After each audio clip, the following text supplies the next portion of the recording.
YCP MP Vijayasai Reddy మరోసారి prediction చెప్పారు. జమిలి ఎన్నికలకు సంబంధించి ఆయన జోస్యం చెప్పారు. ఒక ఇంట్రెస్టింగ్ కామెంట్స్ చేశారు ఎంపీ విజయసాయిరెడ్డి. ఆయన వ్యాఖ్యలకు సంబంధించి బ్రేకింగ్ న్యూస్ మనకు అందుతోంది.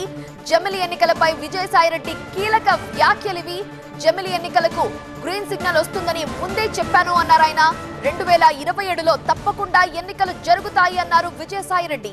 బీజేపీకి పరిస్థితులు అనుకూలంగా లేకపోతే తప్ప నా లెక్క ప్రకారం 2027 సెప్టెంబర్లోనే ఎన్నికలు ఉంటాయంటున్నారు విజయసాయిరెడ్డి. వైసీపీ నేతలు కార్యకర్తలు అంతా ఎన్నికలకు సిద్ధం కావాలి అన్నారు. 2027లో ఎన్నికలొస్తే వైసీపీ విజయాన్ని ఎవరు ఆపలేరు అన్నారు విజయసాయిరెడ్డి.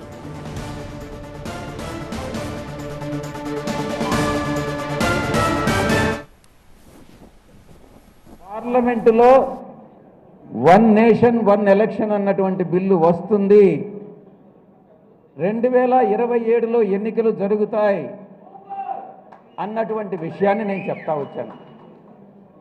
తప్పకుండా కాకుండా 2027లో పరిస్థితులు మారి అది బీజేపీ పార్టీకి అనుకూలంగా అంటే అధికార పక్షానికి అనుకూలంగా లేనట్లయితే ఏదన్నా పోస్ట్పోన్ చేయొచ్చేమో కానీ తప్పకుండా 2027లో మనకి ఎన్నికలు వస్తాయి.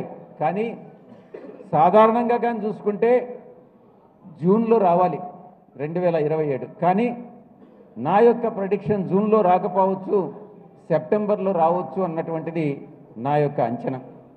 తప్పు కావచ్చు, కానీ 2027 ఎన్నికలకు మనం అందరం కూడా సిద్ధంగా ఉండాలి అన్నటువంటి విషయాన్ని నేను మీ అందరికీ కూడా తెలియజేసుకుంటా ఉన్నా. తప్పకుండా తిరిగి మనం 2027 ఎన్నికల్లో మనం విజయం సాధిస్తామని నేను తెలియజేసుకుంటా ఉన్నా.